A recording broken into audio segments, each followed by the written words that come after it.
ว่าเป็นน้อยอันนี้มาเลยเอาเลยจมห้าละมาเลยใช่พี่น้องโอ้ยสองพอลูกไปขายทานตัวจันดีเออสบายดีล่ะตัวโอ้ยบ่ได้ใส่หมวกใส่ยังเลยไปกะเอาอย่างน่ะเอามาอยู่พี่ไว้ห่อนแล้วเอ้ยพี่ครอบครัวหันษาไปเนาะถามผัวเพิ่นนั่นแหละมาจะขายทานบ่ไอ้ละได้ลายบ่ก็ไม่ได้ลายนะ60 ชอบชอบแล้วถ้าได้เขาเอาบาท17บาท18บาท17บาท18ก็เลยมาถามเกี่ยวกับโทรศัพท์นี่แหละเพิ่นว่าอ้ายเพิ่นก็อยากได้แหละเนาะได้ยินแม่เพิ่นว่าบ่เพิ่นก็อยากได้นั่นแหละแม่พี่น้องเดี๋ยวแม่เพิ่นสิจัดการให้เพื่อติดต่อหาผัวไปงานเมียอยู่เฮือนก็ติดต่อหากันสบายขึ้นกว่าเก่าให้พี่น้อง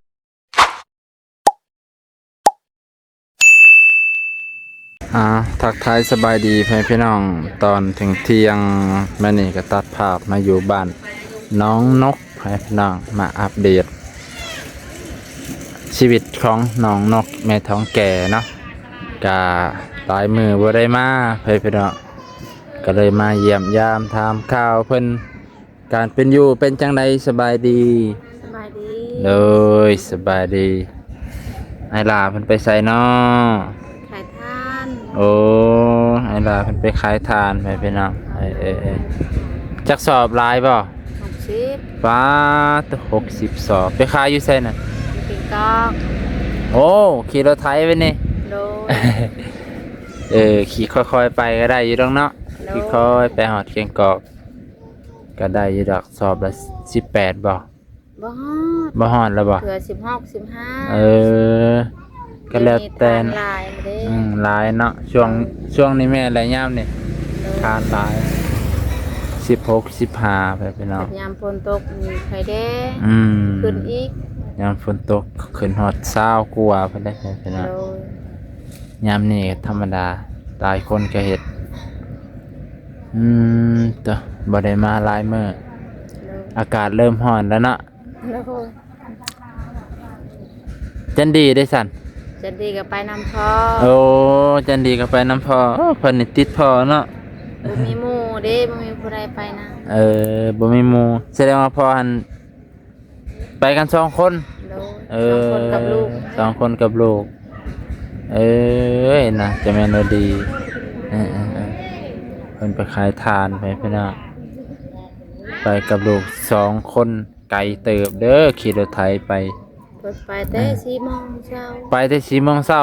โอ้ไปก่อนไกลคันอีกได้หลายอยู่เพิ่นว่า60สอบกะคูณเอาไปพี่น้องสอบละ15,000กีบตีต่ำๆไปเนาะ15,000กีบช่วงนี้เรื่องดินเรื่องดอนเฮากะโจไว้ก่อนเนาะแล้วแต่โจไว้ก่อนถ้าผู้รักผู้ใหญ่ใจดีเพิ่นว่าอีกเทื่อนึงพี่น้องตอนนี้เพิ่นกะถ้าแล้วสงกรานต์เพิ่นว่าแล้วสงกรานต์จังว่ากันอีกเทื่อนึงจะค่อยปรึกษาหารือกันเรื่องเฮือนเรื่องซานว่าน้องก็ยังอุกใจตัวหนึ่งแหละแล้วดินบ่งามนั่นแหละถามบ่งามบ่มันงามอยู่แต่มันอยู่คือกับอยู่สุดหมู่อยู่ใต้ตารางหมู่ลังพุ่นเลยเป็นน่ะลังเลยลังทางลังน้องจันดีนี่แหละถ่ายบ้านเลยเนาะแล้วมาในทางผมมันก็เป็นคอยพอมันน้ำก็สิไหลไปฝนหมดแล้วแต่ดีใจก็ดีใจอยู่แต่ก็ยากแบบเขายังบ่รอบคอบในเรื่องนี้แต่ว่ามองอื่นก็ว่าแพงเนาะดินมองอื่นก็ว่าแพงมองนี่ก็ว่าใครก็พอฟังได้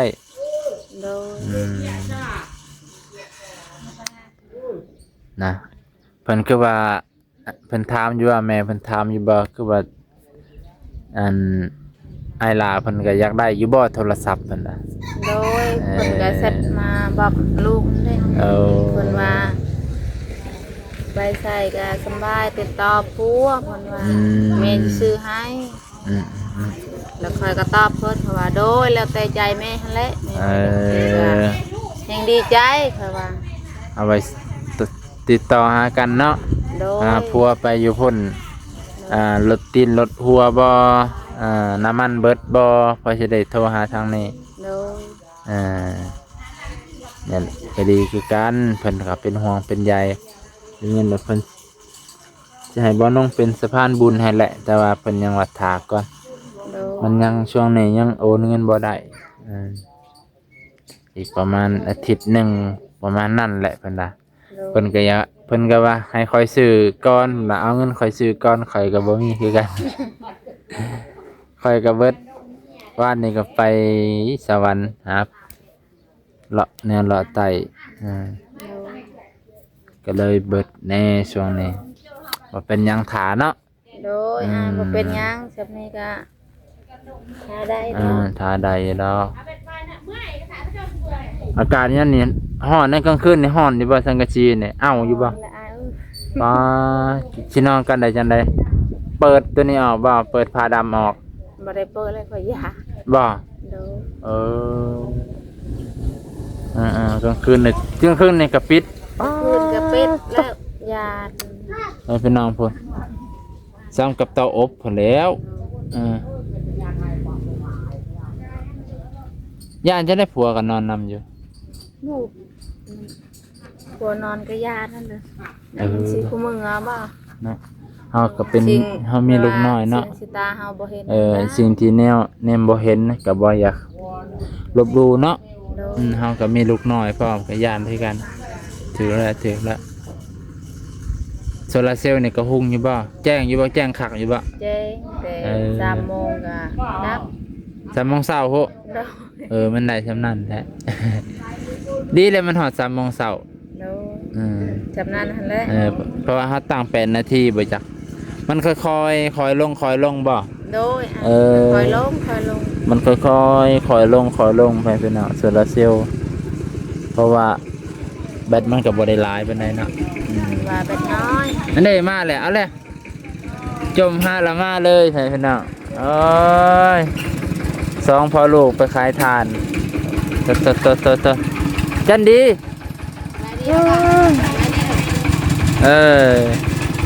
สบายดีล่ะก็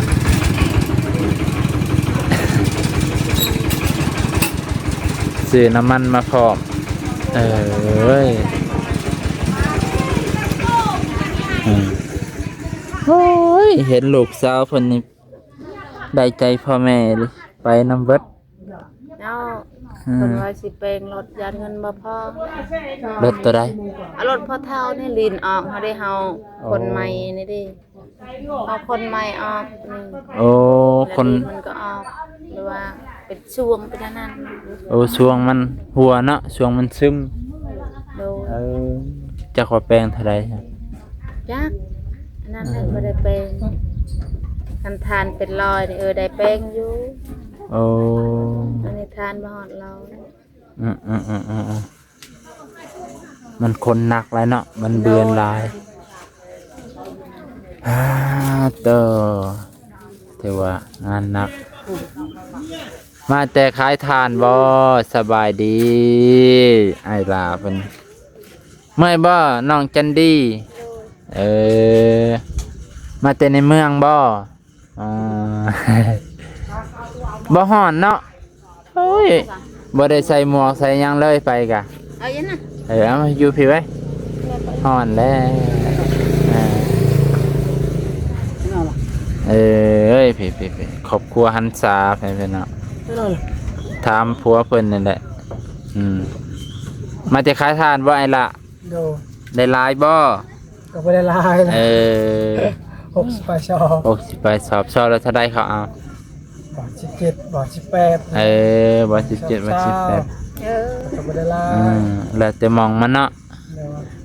ค คนเห็นใจเขาก็จะสอบ20,000 แบบคนหูจักกันบ่จังสิให้ราคา20เนาะอ่า บ่จักกันเขาเอาผู้บริญญา โอ้ผู้บ่ยากเนาะผู้บ่ต่อเฮาก็ไว้ราคาสูงก่อนเนาะแนวมันแหละ เขาเอาลายเขาก็ต่อ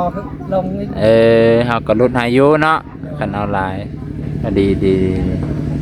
ไปแต่เช้าบ่คือว่าได้ยินตั้งแต่4:00 น แต่4 โมงละ ปา พอ ตอ ไปแล้วก็ยังบ่ได้เจอ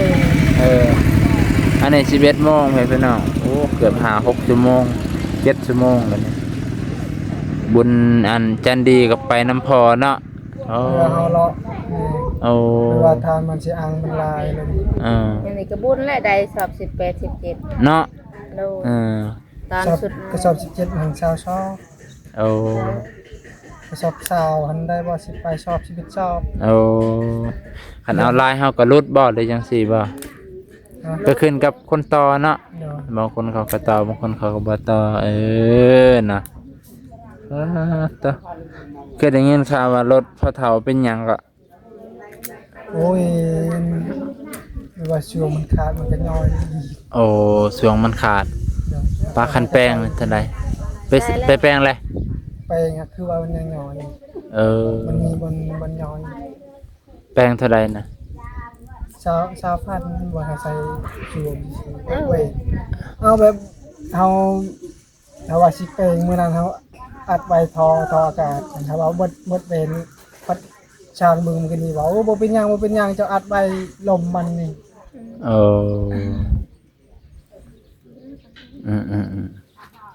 คิดว่าแป้งแพงนะครับก็บ่ฮู้เครื่องเกี่ยวกับแป้งคิดว่า 1,000-2,000 บาทโอ้ เฮาไป กันใช้เวลาเฮาใส่เวรใส่ลูกชูบใส่ปอกชูบมันก็ได้ ประมาณนั้น ประมาณล้านปลาย2 ล้าน เฮาไปตอนนั้นก็2 ล้านไป โอ้ ก็พร้อมเอากับเอื้อยหั่นแหละ พร้อมกันเอากันเวลาเฮาถือนำกันเด้ ยันน่ะคนใหม่เฮาออกจักเพิ่นก็เพห้วย บ่คุ้มแล้วขายทางก็มาแปลงรถ โด เงินบ่มีใส่เลยฮะแต่ว่าดีอกดีใจนำพี่น้องไอ้หลาเพิ่นก็สู้ชีวิตคือพ่อให้พี่น้องเห็นนั่นแหละเพิ่นก็สู้ได้ส่ำนี้แหละชีวิตแต่ละคนมันบ่คือกันต้นทุนบ่มีคือบางคนขนาดขายทานมื้อนี้ก็มีแต่แนวใส่ใจแล้วเนาะทางออกมันหลายหาก็หาบ่ทันหายเพิ่น ว่าเฮาไปขายทานว่าได้เงินถ้าบ่รู้จักว่าชื่อนั้นชื่อนี้ก็หมดละ เนาะเบิ่งในแต่ละอันมันถือๆก็บ่ว่าเนาะแพงก็แพง มัน แท้ นี่เบิ่งหาน้ำมันเส้นนึงเด้อน่ะ โอ้กะเครื่องกระตุกเด้อหั่น บ่ฮอดครึ่งจ้ะ บ่นั่นเครื่องซ้ำแสนเดียวแม่พี่น้องเห็นบ่ น้ำมันรถไทยเท่าไรเส้นปากจ้ะ โอ้ บ่ตองก็ยังบ่หอม นั่นเห็นบ่เขาบ่ให้ซื้อลายอีกบ่ ได้ออกนั่นคนออกปลูกบักขามหั่น โอ้ซื้อน้ำมันมาเอากระตอออกบ่บัดนี้ เนาะ เอาไปต่อว่าแช่ข้าวทานนี่ครับจากบ่อลินหอมมันยังบ่ได้ชื่อจังนั้น ลีนเก่านี่บ่ลีนนี่เอาลีนใหม่บ่ ก็ได้ลินหอมนะ ดิน ชื่อ ดินไม้ ชื่อใหม่เลย โอ้ลีนจากตัญญานี่ไอ้ตัดใหม่นี่ แม่ เออ เฮาปนกับน้ำมัน ลินเชียวที ลิน2 ทีอะเนาะน้ำมัน2 ทีนี่แหละพี่น้องหาทางเดียวแต่ว่ารายจ่ายมันหลายหูหลายทางป้าต่อหาทางเก็บกับบ่ทันเลยพี่น้อง โดย บ่แม่นตั้งเว้าแถวเขียนนอกนี่ถ้าโอ้ยถ้าบ่อยู่ในเมืองนี่ลิเราอยู่ในเมืองถ้าหาเงินบ่เก่งก็เอาโคยซัมบ่ตกนรกทั้งยืนแหละ แม่ ใครแต่ว่าอยู่เขียนนอกยังว่ามีเขาวมีน้ำพ่อแม่พี่น้องมีหาเขียนหากบพอได้กินเนาะ โดย คันอยู่ในเมืองนี่โอ้ยอิหยังก็ซื้อ เมื บ่ องเฮาบ่ทันจับ บ่ทัน อันนี้ใครแต่ว่าเขาน้ำก็ยังว่าเป็นของเจ้าของไปเป็นว่ามาเยี่ยมเพิ่นซื่อๆก็เลยมาถามเกี่ยวกับโทรศัพท์นี่แหละเพิ่นว่าอ้ายเพิ่นก็อยากได้แหละเนาะได้ยินแม่เพิ่นว่าบ่เพิ่นก็อยากได้นั่นแหละแม่พี่น้องเดี๋ยวแม่เพิ่นสิจัดการให้เพื่อติดต่อหาผัว ไปงานเมียอยู่เฮือนก็อ้าวติดต่อหากันสบายขึ้นกว่าเก่าให้พี่น้องนี่ก็ถือว่าใกล้สิเสร็จสิ้นแล้วบอนดินเพิ่นก็อีกบ่โดนเพิ่นก็สิเอากระตอไม้ออกเบิดตอนนี้เพิ่นกำลังเคลียร์เรื่องไม้ที่มันเหลืออยู่แหละเพิ่นอาจจะเอาไม้เข้าเตาก่อนหลังจากนั้นเพิ่นจังมาเฮ็ดตัวนี้อีกบ่โดนพุ่นเลยหลังสงกรานต์พุ่นเฮ็ดไปเรื่อยๆบ่ต้องฟ้าวเฮ็ดไปเรื่อยๆหลังสงกรานต์ถือว่างานใหญ่เลยได้เฮา ทั้งเจ้าทั้งข่อยเด้ยังว่าขอให้งานตัวนี้ผ่านไปด้วยดีพอดีน้องเข้าทานไว้ก่อนจัง เนาะ สงกรานต์ โอเคพอดีช่วงนั้นก็จักว่าเพิ่นก็สิคลอดลูกก็แฮงหนักดอกนี้เนาะ เสร็จยังก็บ่ถือนั่นแหละเอ้าแต่ว่ามันเป็นมรสุมชีวิตนั่นแหละช่วงหนึงขอให้มันผ่านไปมันก็ชีวิตไปเลยบัดนี้ขอบขอบใจหลายๆเด้ออยู่ดีไม่แห้งโอเคพี่น้องพี่น้องกระสิบอำลาพาจากเพียงเท่านี้ก่อนนี่แหละมองอยู่มองเศร้าของเพิ่นบ่น้องก็ได้มาอัปเดตเพื่อนเพิ่นพี่น้องก็ถือว่าเมื่อนี้ก็ถือว่าไอ้หลาเพิ่นก็มาแต่ขายทานพอดิบพอดีพี่น้องพอดีพ่อกันเพิ่นมาพอดีนะพอดีฮอดเลยคิดว่าสิได้ทาเพิ่นก็บ่ได้ทาเพิ่นมาฮอดพอดีไปกับลูกสาวหล่าพี่น้องลูกสาวหล่าเพิ่นก็ไปนำฮ้อนก็ฮ้อนแท้ๆลูกเพิ่นก็ยังอดทนอีหลีดอกพี่น้องไอ้หลาก็อดสุดยอดสู้ชีวิตอีหลีมื่อนี้ขอบใจขอบพระคุณที่รับชมเด้อไปพี่น้องปาลุงไว้สุขที่ให้กำลังใจกดไลค์กดแชร์และกดติดตามอย่าข้ามโฆษณาขอบพระคุณหลายๆ